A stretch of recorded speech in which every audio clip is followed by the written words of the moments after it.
My husband forgot to hang up the call with me, and I heard him telling someone, "Our marriage is awful, but I'm only with her because of her family's money." I didn't drop the phone. I didn't scream. I didn't breathe. I sat perfectly still on the edge of our bed, staring at the wall like it could give me an explanation. His voice came through the speaker again, careless and too honest. "Her dad's loaded, man. You think I'd still be in this if there wasn't a trust fund behind it?" The other voice laughed, low and muffled, like they were speaking over drinks. "So you're just gonna ride it out?" There was a pause. Then he said it, calmly, like he was proud of the math he'd done. 2 more years, maybe 3. Then I'll have enough to walk. She won't even see it coming. She's too comfortable. I ended the call. My hand didn't shake. That would come later. In that moment, I stared down at the screen like it had just delivered a death sentence. In a way, it had. Not of a person, but of a version of my life I thought was real. 3 years of marriage unraveled in seconds. Every late-night conversation, every laugh, every fight we'd smoothed over with apologies, now a rehearsed performance. I sat back, letting the weight of what I'd heard settle like dust in my lungs. The betrayal didn't come with screaming or crying. It came with silence. An eerie, hollow quiet where my heartbeat felt too loud. I opened the drawer where I kept our wedding photos. There was one we both loved. A candid of us laughing in the rain, soaked, ridiculous, alive. I used to think that moment was real. Now I wondered if he'd already been calculating then. If he'd seen the daughter of a successful businessman, and not the person standing next to him. I remembered our engagement, how fast it moved, how he'd charmed my family. My dad, always cautious, had taken longer to warm up to him. But eventually, even he said, "He seems solid." I remembered how proud my mom was, saying, "You picked someone with good instincts." Had I? That night, I didn't sleep. I lay beside the man who'd just confirmed he didn't love me, who saw our marriage as a temporary investment. His breathing was steady, peaceful. I wondered if he knew how loud that silence felt from my side of the bed. The next morning, I acted normal. I made coffee, just like I always did. He came downstairs in sweatpants, kissed the top of my head, told me I smelled good. "Sleep okay?" he asked. I smiled. "Yeah, you?" "Like a rock," he said, pouring his usual half cup, no sugar. "You working from home today?" I nodded. "Just a few calls." I watched him from across the kitchen. The way he leaned on the counter, scrolling through his phone. I noticed everything now. The way he glanced at our shared calendar, how he tapped on a notification and quickly swiped it away. I didn't ask what it was. I'd stopped wanting to know. When he left, I didn't cry. I opened my laptop and stared at a blank document. I was supposed to be reviewing contracts. Instead, I opened a note and wrote down what I heard on that call, word for word. I needed it preserved. Not for court. For myself. Because I knew there'd be days ahead when I'd doubt what I heard. Question if I was overreacting, convince myself to stay. That note would remind me I wasn't crazy. That afternoon, I drove to my parents' house but didn't go inside. I sat in the car, engine off, staring at the front porch. I couldn't bring it to them. Not yet. My dad would ask for proof. My mom would blame herself. And I couldn't handle their pain on top of my own. I went back home before he did. Lit a candle. Put on soft music. Made dinner. When he walked in, he smiled like he always did. Said, "Smells amazing in here." Kissed my cheek. Told me he missed me. I smiled back. "I missed you too." That night, we ate together. He told me about a pitch meeting that went well. Said someone was interested in his startup idea. I asked questions. Played supportive. I knew he was hoping for a buy-in from my father eventually. That was always the unspoken goal. After dinner, he poured wine and turned on the fireplace. We watched a movie I didn't care about. He pulled me close. I let him. Not because I wanted to. Because I needed to map the routine. Every moment of intimacy. Every practiced move. I had to see it all clearly if I was going to unravel it. I went to bed before him. Told him I was tired. He said he'd be up soon. I stared at the ceiling again, letting his words echo. Too comfortable. She won't see it coming. I saw it. And I wouldn't stay comfortable for long. I saw it. And I wouldn't stay comfortable for long. The next morning, I woke before the alarm. It wasn't that I couldn't sleep. It was that I didn't want to. The bed felt foreign. His presence beside me, the rise and fall of his chest, his fingers slightly grazing my arm. These things used to anchor me. Now they made my skin itch. I slipped out quietly, showered in silence, and stared at my reflection for a long time. It was strange how ordinary I looked. No one would have guessed what I knew. No one would have suspected that, Less than 48 hours ago, I'd overheard my husband calculating his exit strategy from the marriage he helped build. Not because it wasn't working, not because we'd grown apart, but because I came attached to money. In the kitchen, I started making coffee before realizing I didn't want any. I poured the water anyway. The motions grounded me. When he came downstairs, hair wet from his own shower, wearing the same navy sweatshirt he always did on work-from-home days, I kept my expression neutral. "You're up early," he said, yawning. "Didn't sleep great. Too much wine last night?" I smiled faintly. "Maybe." He kissed the top of my head. I flinched. Not noticeably, but enough that I felt it. He didn't seem to. Or maybe he'd grown so used to my compliance that he didn't notice anything unless it disrupted his script. After breakfast, I sat at the kitchen island, laptop open, calendar full of meetings I had no intention of joining. I stared at the screen while my mind wandered. 3 years. That's how long we'd been married. Almost exactly. And somehow, in less than 3 minutes of overheard audio, I was being forced to reassess every moment of it. Was he lying when he said I looked beautiful in the mornings? When he cried at our wedding, was it real or just good acting? When he talked about kids, was that part of the plan too? Build deeper ties? Make it harder to walk away? Harder to untangle the money? I thought about our first year together, the small apartment we rented downtown, the way we'd save up for takeout and share cheap wine on the fire escape. I'd believed in us then, in him. I remember telling my sister, "He's the kind of man who makes the world feel solid." And maybe that was true, until the foundation cracked. At noon, I stepped away from my computer and sat on the edge of the bed. I let myself go back through it all. Slowly, deliberately. I wanted to see it clearly, to stop idealizing it. I needed to strip away the warm filters I'd built around our memories and see them for what they really were. Like the way he always insisted we dine at high-end restaurants whenever we were with my parents. The way he got quiet anytime money came up, unless it involved something being gifted to us. How he once told me it made more sense to lease a new car in my name since my credit was stronger. At the time, I'd called it practicality. Now I saw it for what it was. He hadn't fallen out of love. He'd never actually been in it. I picked up my phone and opened our photos. There were hundreds. Vacations, birthdays, selfies in the kitchen. I zoomed in on his expression in one, his arm around me, smiling, perfectly posed. And yet his eyes weren't looking at me. They were looking just past the lens, as if he was already aiming for whatever came next. I saved a few of the more recent pictures, not for nostalgia, for documentation. I had a strange, sharp instinct to start gathering things. Like a woman preparing for a storm no one else could see coming. By evening, I felt numb. He was in the living room, working on something he called a pitch deck for investors. He didn't offer details. He never did. Not to me. He asked what I wanted for dinner. I told him I wasn't hungry. He offered to cook anyway.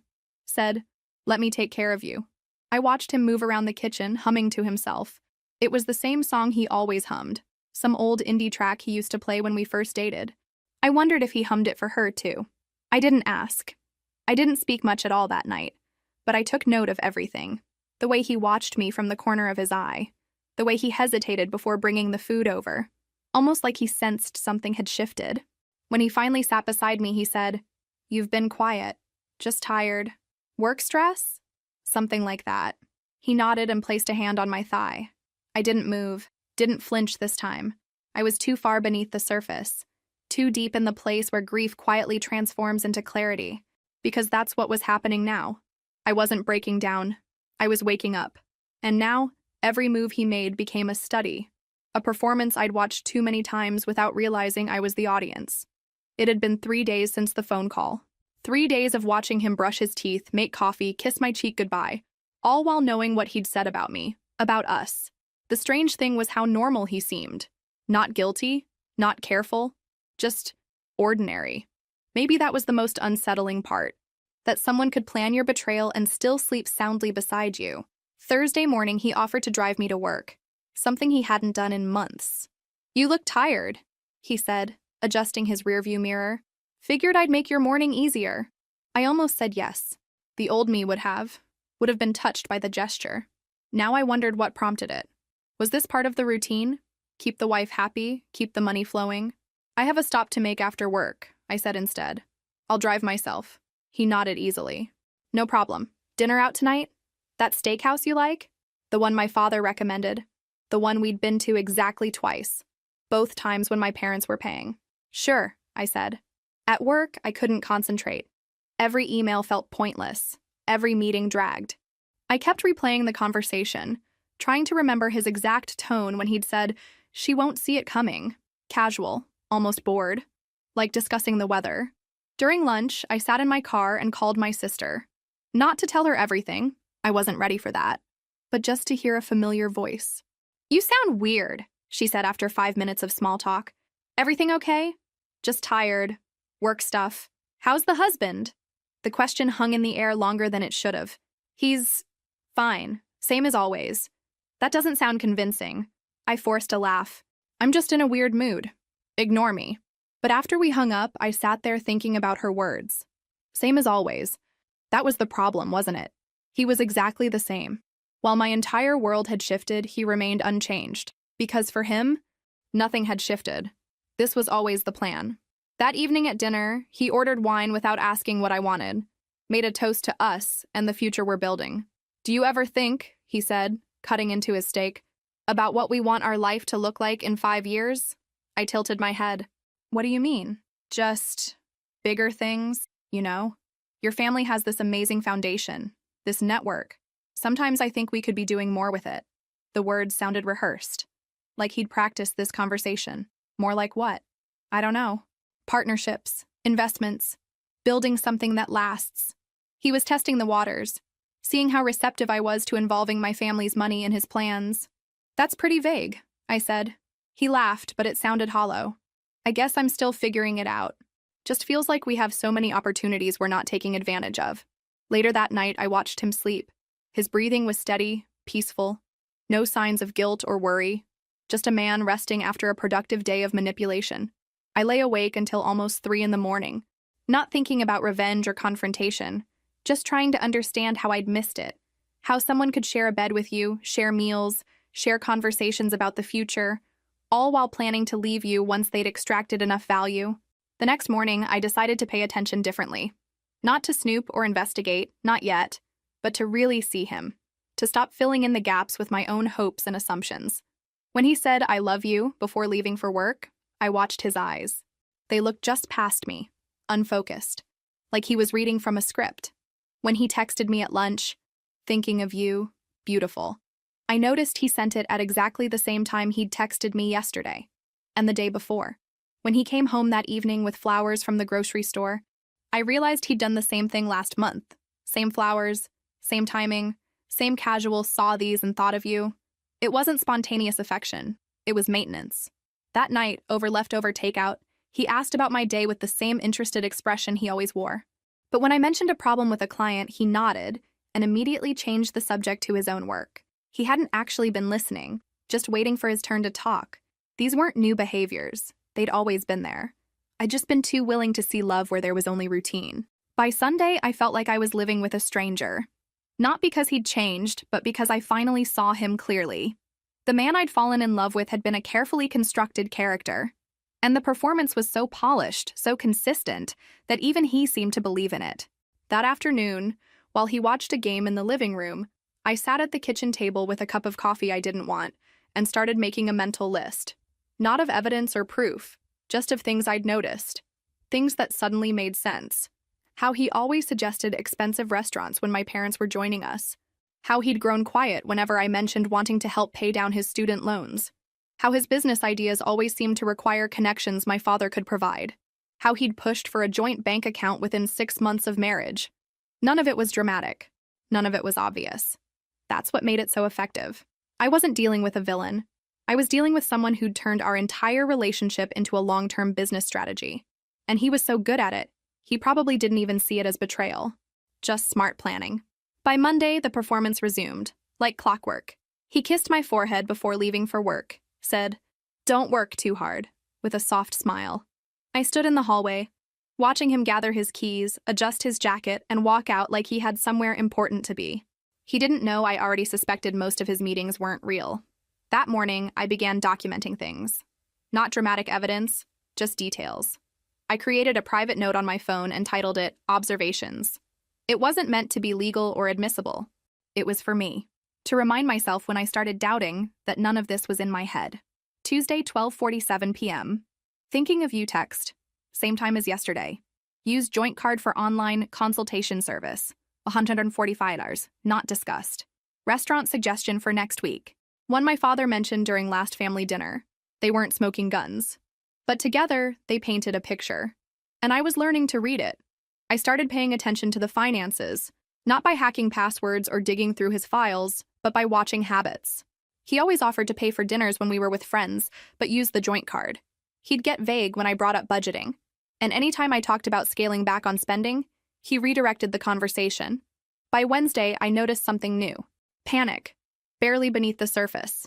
He came home early, which he never did midweek, and said he just wanted to spend time with me.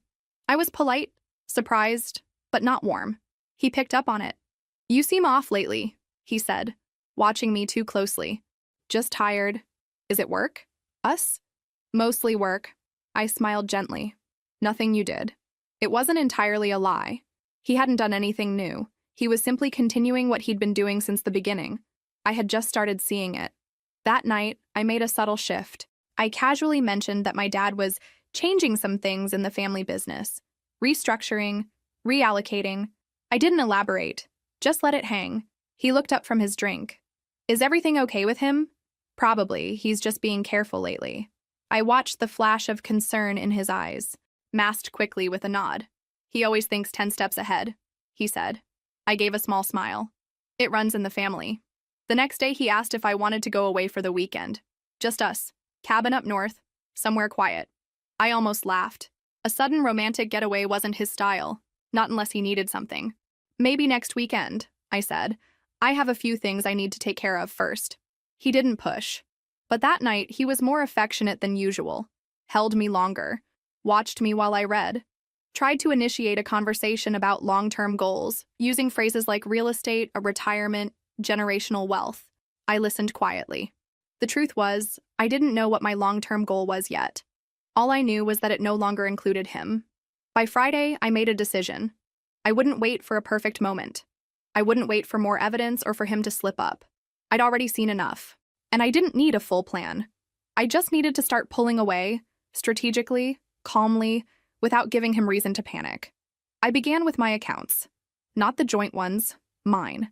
The personal savings I hadn't touched since college. I scheduled an appointment with my bank manager. Requested that a new account be opened in my name only, no digital trace linking to him. I moved a modest amount, enough to start a separation, not enough to trigger suspicion. That weekend, I visited my parents under the pretense of helping them organize paperwork for tax season. I didn't tell them the truth, not yet. But I asked a lot of questions, casual ones, about legal protections, about the trust, about how they vet people tied to the family business. My dad gave me a look across the kitchen table. Something on your mind? I shook my head, just being cautious. He didn't push. He never did. That was something I'd always loved about him. He gave people space to come to him when they were ready. Saturday night, back home, he brought up the idea of us starting a business together. He said it casually, but I could tell he'd been rehearsing it. We've got the brand, the last name, the connections. All we need is the right concept. What kind of concept? I asked. I'm thinking wellness, he said. Something lifestyle-focused. Everyone's into that now. Do you have experience in that space? Not yet. But with the right team, the right pitch, your dad might even know someone. I let him trail off. I didn't nod. I didn't push. I just looked at him. And for the first time, I didn't see my husband. I saw the plan, the calculation, the person behind the mask. And he was starting to sweat. It showed in small ways. He'd started checking his phone more often, even when we were talking, glancing at me when he thought I wasn't looking. The easy confidence from our early years had developed hairline cracks. Sunday morning, I mentioned that my family was going through a quiet financial reorganization. I said it while stirring my tea, not looking at him. Casual, measured. Is that serious? He asked immediately. Not really, I replied. Just tightening a few things. My dad's getting stricter about how assets are managed. He nodded slowly. Makes sense. Smart move. But I noticed he didn't touch his coffee after that. And when I excused myself to take a call from my sister, I heard the floorboards creaking in the kitchen, pacing. That evening, He was overly attentive, made dinner without being asked, lit candles, asked me what kind of vacation I'd want if we just ran away for a while. Somewhere quiet, I said. No signal, just air and space. He smiled like that meant I was still his. But the smile looked tired around the edges.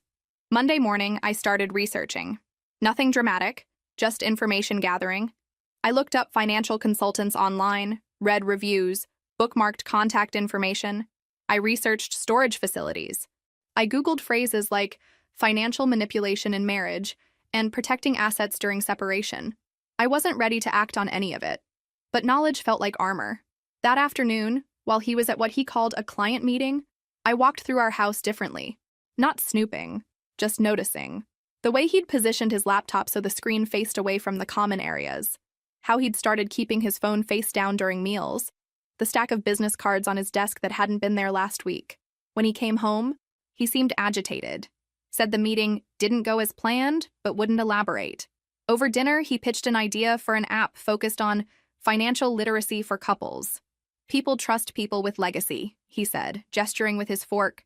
If we position ourselves as a team building wealth together, there's something there. He always used words like we and team when talking about money, but only my family's money. Tuesday, I did something small but deliberate.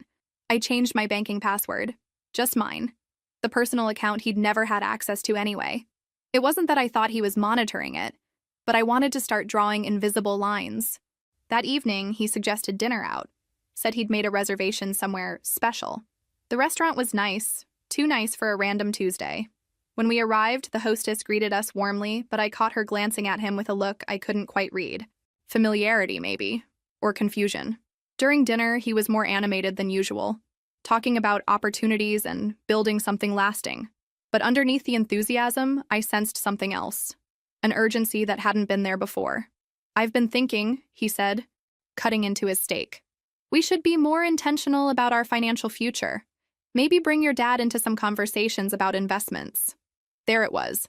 The real reason for the nice dinner, the candles, the sudden romance. That's pretty vague, I said. He laughed, but it sounded hollow. I guess I'm still figuring out the specifics. Wednesday, I told him I'd be working late. Instead, I drove around for 2 hours thinking. I sat in a coffee shop and made lists in my head. Not evidence lists, just clarity lists. What I knew, what I suspected, what I needed to understand. When I got home, he was waiting up. Said he'd been worried. Asked if everything was okay with my family, with work, with us. Everything's fine, I said. Just busy. He studied my face like he was trying to read something written there. You'd tell me if something was wrong, right? He asked. I met his gaze. Of course. It was the first outright lie I'd told him since this began, and it felt surprisingly easy. Thursday morning, he was restless. Made coffee, then didn't drink it. Started conversations, then trailed off mid-sentence. Finally, he asked if I was feeling weird energy between us. Not particularly, I said. Why? He shrugged. Just feels like something's shifted. I looked at him. Really looked. At the man I'd shared a bed with for 3 years. The man who'd cried at our wedding. Who'd held my hand through my grandmother's funeral. Who'd apparently been calculating our expiration date since the beginning. Maybe you're just stressed, I said. He nodded slowly. Maybe. But we both knew it wasn't stress. It was the sound of a house of cards beginning to tremble. And I hadn't even started blowing yet. By Friday morning, he was spiraling. Subtly, but unmistakably. I watched him open and close the same kitchen drawer twice, like he'd forgotten what he was looking for. He asked where I'd left the charger he always used, even though it was in the same outlet it had always been. He spilled coffee grounds on the counter and didn't wipe them, just stared at the mess, then walked away. I was careful not to mirror his energy. I kept my tone neutral, movements calm. I asked if he had any plans for the day. He said he might go take a few meetings, but didn't elaborate. Anything interesting? I asked lightly. He shrugged. Nothing final yet. Final. Strange choice of word. After he left, I stood in the doorway for a while, letting the quiet settle. I hadn't said or done anything concrete yet. No accusations, no ultimatums, just a few vague comments and a shift in behavior. And already, he was starting to fold inward. That afternoon, I withdrew $200 from my personal account. I didn't need the cash. I just wanted to see it in my wallet. Proof that not everything was shared, that not everything could be touched. When he got home, he brought flowers. Again. Same grocery store bouquet, same brand of wine he thought I liked. He set them on the counter and said, "Thought you could use something pretty after the week you've had." I thanked him, put the flowers in a vase, poured the wine, sat with him in the living room while he talked about an opportunity that had just come up, some contact he'd met through one of my father's colleagues. "Total coincidence," he said, eyes gleaming. "Didn't even know the guy was connected to your family until halfway through the conversation." Of course. "And now?" I asked. He smiled. "He's interested in hearing more. Wants to do coffee next week." I nodded. "Sounds promising. Think your dad would mind if I dropped his name? Just casually?" There it was again. The script. The layering. Say it lightly enough and maybe it won't sound like exploitation. "Depends on the context," I said. He laughed. "Right. Gotta be smart about it." I watched him sip his wine. His hands were steady again. Whatever nervous energy he'd carried in the morning had faded. He thought he was back in control, but I'd seen the shift, and I wasn't going to forget it. Saturday morning, he suggested brunch. I agreed. I wanted to see how far he'd take it, how much charm he could summon while standing on a sinking deck.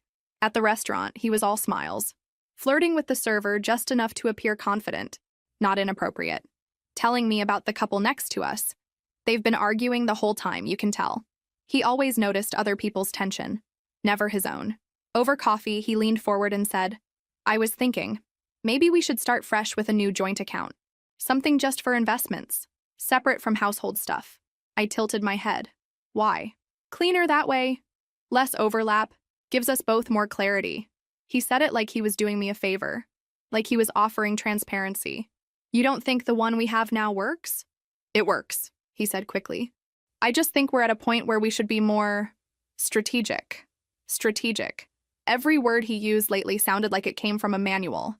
That night, I started my own strategy. I backed up all financial documents I had access to, tax returns, loan records, the joint account history. I didn't dig into his devices. I didn't need to. The information he'd already given me voluntarily was enough. Sunday, he was restless again. Asked if I wanted to go for a drive. I said no. He paced, pretended to clean, checked his phone every 10 minutes, asked 3 times if I'd spoken to my parents recently. "Not since last week," I told him. "Why?" "No reason, just wondered if they'd said anything about that restructuring you mentioned." I shrugged. "Not really. Just that things are shifting." He nodded, lips tight. That night, he came into the bedroom later than usual. I pretended to be asleep. He stood in the doorway for a while. Then he sat on the edge of the bed, like he was about to say something, but he didn't. Instead, he got up and walked out. I waited a full minute before opening my eyes. The sound of a man unraveling wasn't always loud. Sometimes it was just the silence after a lie stopped working. By Monday, the panic had set in. Not dramatic panic, nothing shouted or thrown. Just the kind that hums under the surface, distorting everything. He started sending me texts during the day, more than usual. Not sweet or flirty, but overly attentive. "What are you up to?" "Thinking about you. Let me know if you need anything." I replied when I felt like it. Short answers. No emojis. I wasn't being cold. I just didn't feel the need to play along anymore. By the 3rd message, he sent a voice note. "You've been quiet today. Everything good?" His voice was careful, soft, the kind of tone people use when they're afraid something's slipping through their fingers. That night, he showed up at my office.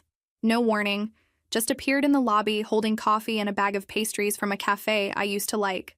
"Figured you could use a break," he said, trying to sound casual, but his eyes were scanning me, searching for clues. "Everything okay?" I asked. "Yeah, just missed you." I forced a smile. "Thanks for the coffee." He lingered longer than he should have, then kissed me goodbye. Not on the cheek or forehead, on the lips, deliberately, like he needed the staff to see it, like he needed witnesses. At home that evening, he cooked. Again. 3 nights in a row. He even bought candles I hadn't used in months. Tried to recreate a dinner we had years ago on a random rainy night. "Remember this?" he asked, pointing at the pasta. I nodded. "You added too much garlic that time." He smiled, but I saw the strain in it. After dinner, he brought up the idea of taking a few days off together. Just us. Disconnect from everything. Go somewhere quiet. He kept saying quiet like it was a promise. Or a solution. I said maybe. Then went upstairs. Alone. I watched his reflection in the hallway mirror as he stood by the sink, drying dishes with more force than necessary. By Wednesday, The flowers returned. This time, delivered to my office. Bigger, flashier. A handwritten note that read, "Just because you deserve the world." It didn't feel romantic. It felt like pressure. My coworker smiled when she saw them. "He's really putting in effort, huh?" I just nodded. The next morning, he asked if I wanted to look at properties. "Not to move now," he clarified. "Just to see what's out there. Dream a little." I asked why. He hesitated, then said, "It's good to have vision." But I saw it for what it was. He was trying to secure something, redirect the conversation to a future that depended on him. Thursday night, I tested something new. I mentioned, casually while scrolling through my phone, that my family might be scaling back on a few investments, that my dad was becoming more private, less inclined to discuss numbers. He didn't react right away, but later I caught him standing in the hallway with his phone, whispering again. I didn't catch the words, but his tone was tight, urgent. Friday morning, he brought me breakfast in bed. He hadn't done that since our first year. He sat beside me, watched me eat like I might disappear. "I've been thinking," he said slowly. "We should talk more. Really talk. I feel like we've been drifting a little." I set the tray aside. "What do you want to talk about?" "Just everything. Us, our future, how we're doing." "How do you think we're doing?" He swallowed. "I don't know. Sometimes you seem far away." "Do I?" He reached for my hand. "I don't want to lose what we've built." I let him hold it. Let him say the things he thought would fix it. But I didn't return them. I just listened, because it wasn't about fixing anymore. It was about watching him realize he was losing. That night, he cried. It wasn't loud or messy, just a few silent tears while he sat on the couch, pretending to scroll through something on his phone. I didn't ask why. I didn't offer comfort. He didn't try to explain. He just wiped his face and kept pretending. And for once, I think he knew I saw it. By Saturday morning, something had shifted inside me. The notebook I'd been keeping, quietly, methodically, was nearly full. Dates, behaviors, small inconsistencies. Every entry was a step back toward clarity. And now, looking at the pattern spread across weeks of careful observation, I knew I couldn't keep pretending much longer. He made breakfast again. Too much food, too many questions. "Do you want to go for a walk later? Should we book that trip next weekend? Have you talked to your mom recently?" "No," I said to the last one. "Why?"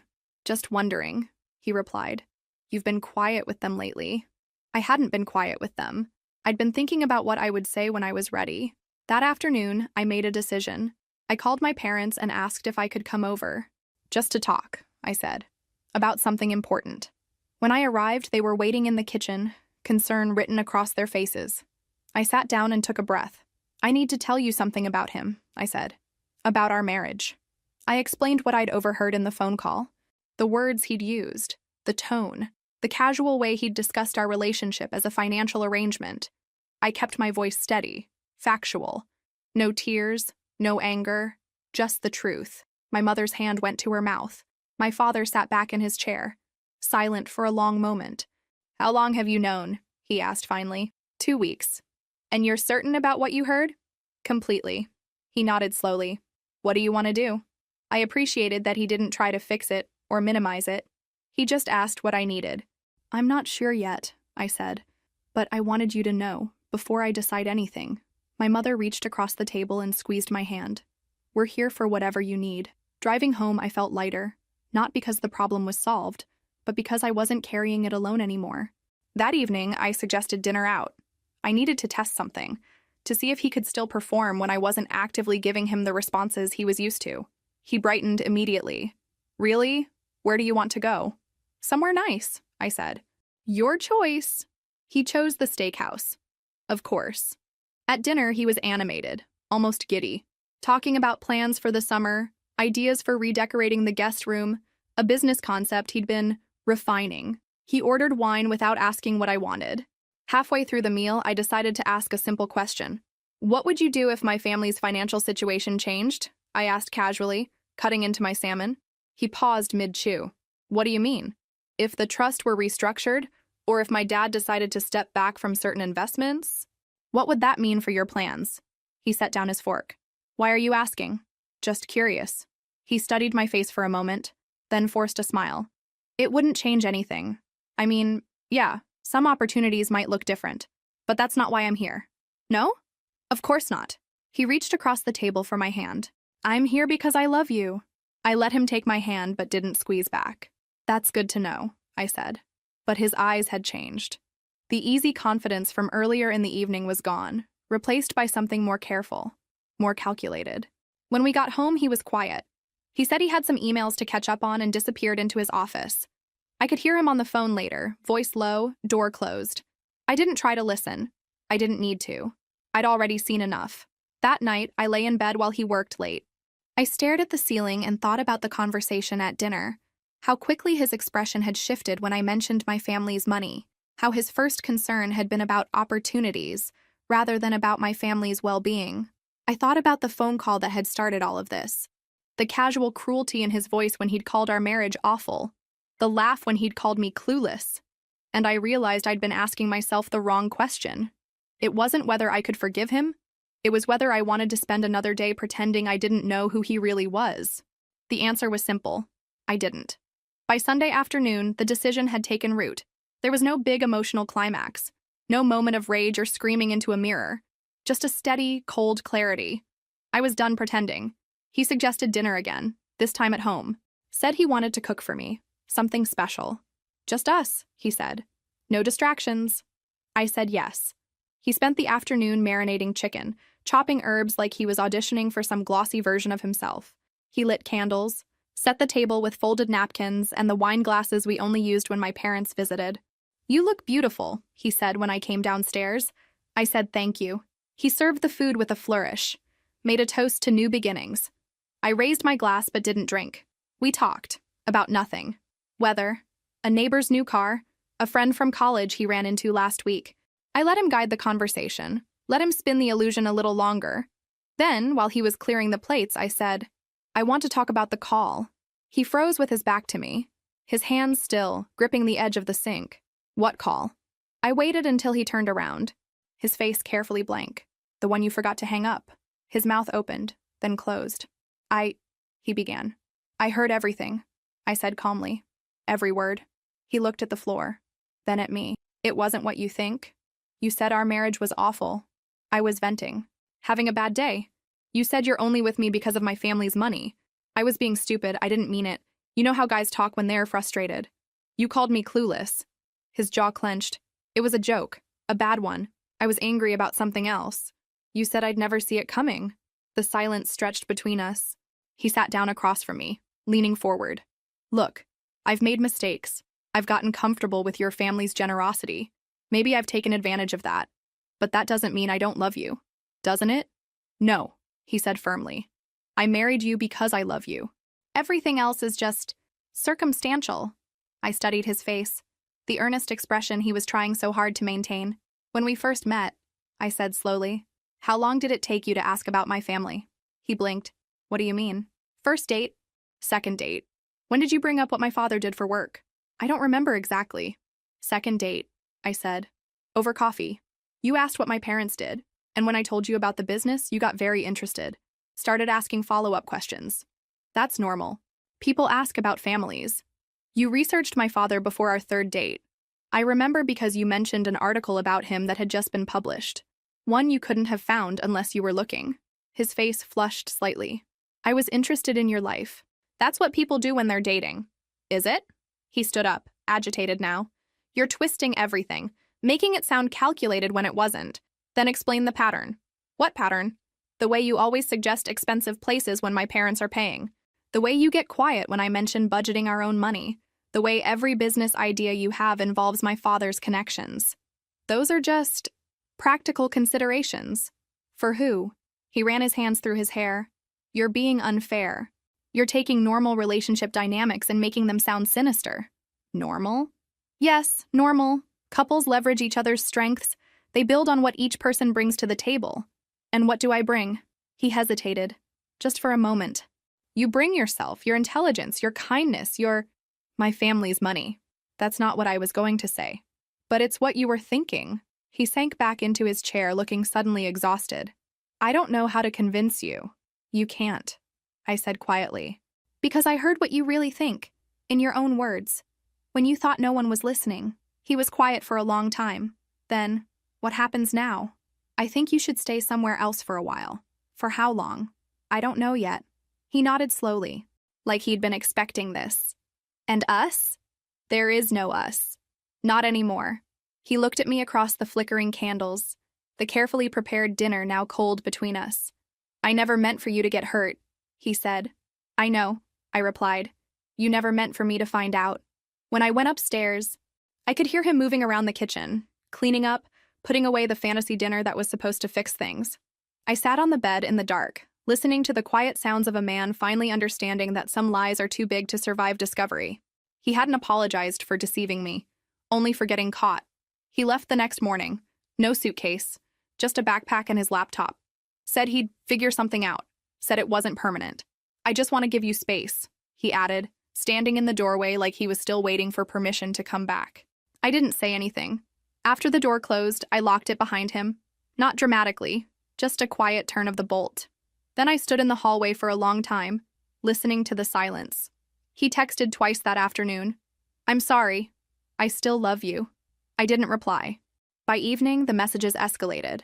Can we talk? I can explain better in person. You're shutting me out, and that's not fair. It wasn't anger yet, just desperation dressed as sincerity. The next day, a flower delivery arrived. White roses, a note tucked inside, still hoping for us. They went straight into the trash. He started calling after that. I didn't block him, yet. I wanted to hear what he'd say when I didn't answer. Voicemails piled up, calm at first, then emotional. One ended with, I can't sleep. I keep thinking about what we had. Another, I made mistakes, but we can fix them. I'm willing to do whatever it takes. On Thursday, he left a letter in the mailbox. 4 pages, handwritten, his version of a confession.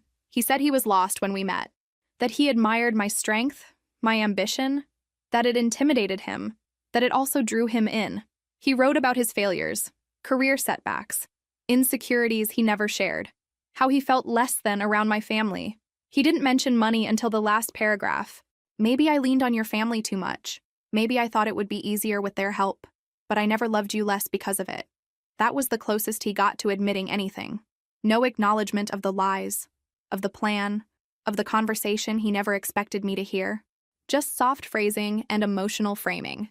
As if the real betrayal was me not understanding him. He ended the letter with, let me prove myself to you. Let me show you who I really am.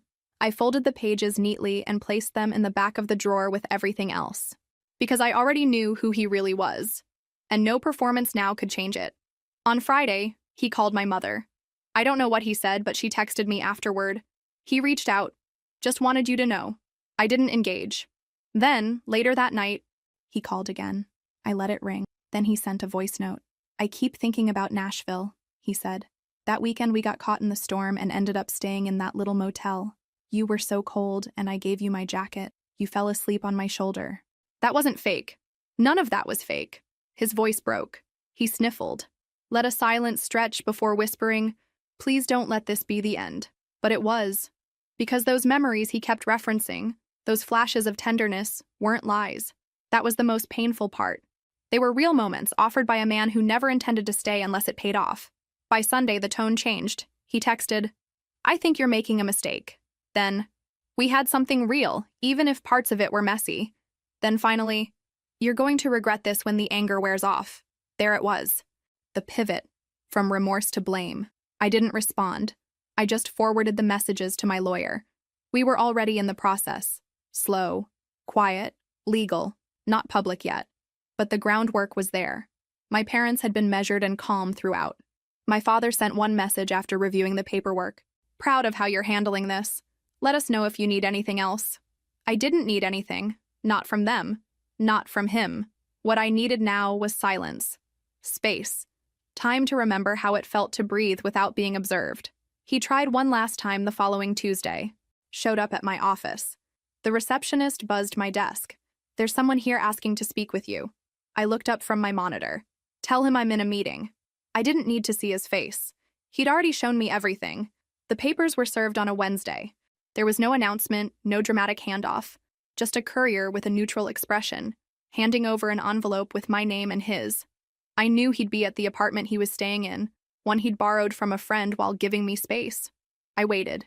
That night, he didn't text, didn't call. The silence felt different this time, less calculated, more like retreat. Thursday morning, my lawyer called. "He's lawyered up," she said. "Standard firm. Nothing aggressive so far." "What did he say?" "He's not contesting the separation, but he's requesting mediation. Says he wants to protect what's fair." I didn't ask what he meant by fair. I already knew. That afternoon, I sat in a conference room while my attorney went over a list of items he was requesting clarity on: joint account balances, shared property, business-related contributions, no mention of love, of reconciliation, of fixing anything. Just numbers. "He's trying to walk away with what he thinks he's entitled to," my lawyer said. "You ready for this?" "Yes," I said, "but I want everything documented." And so we documented.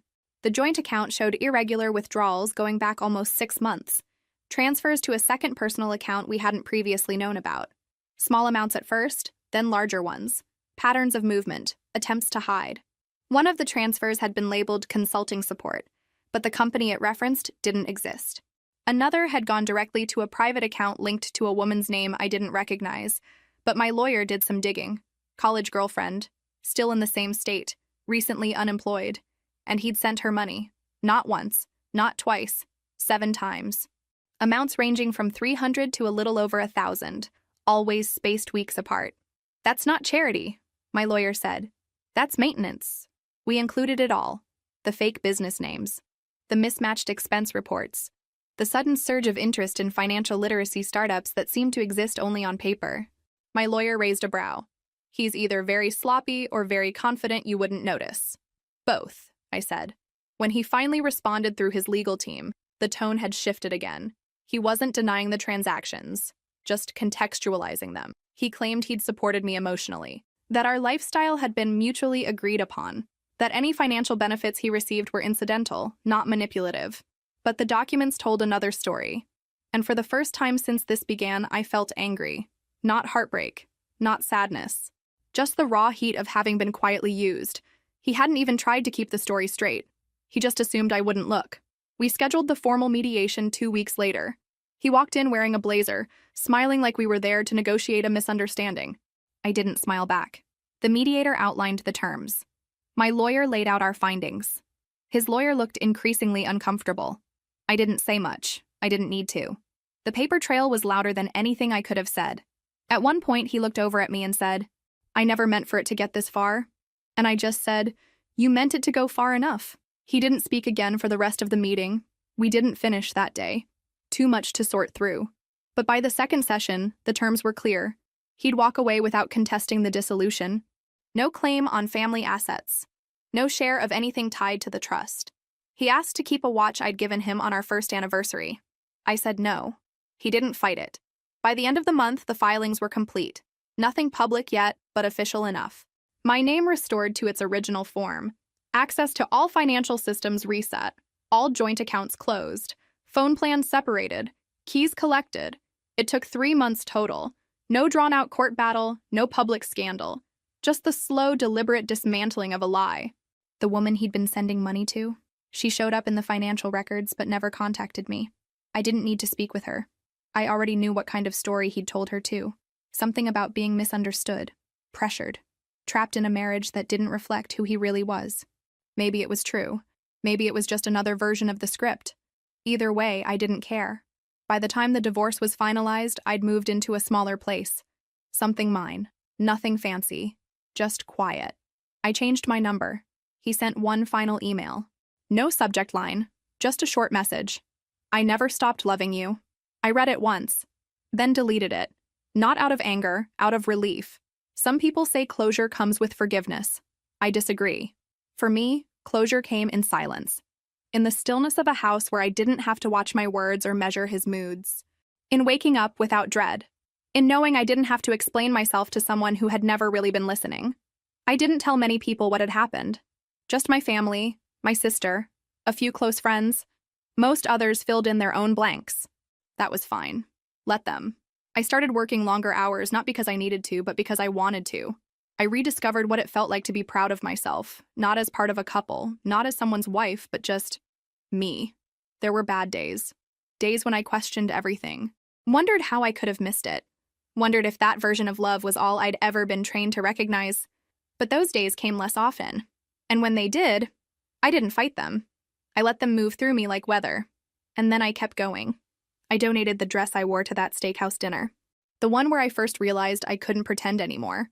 I threw out the wine glasses we only used for show. I replaced the silverware set we'd picked together.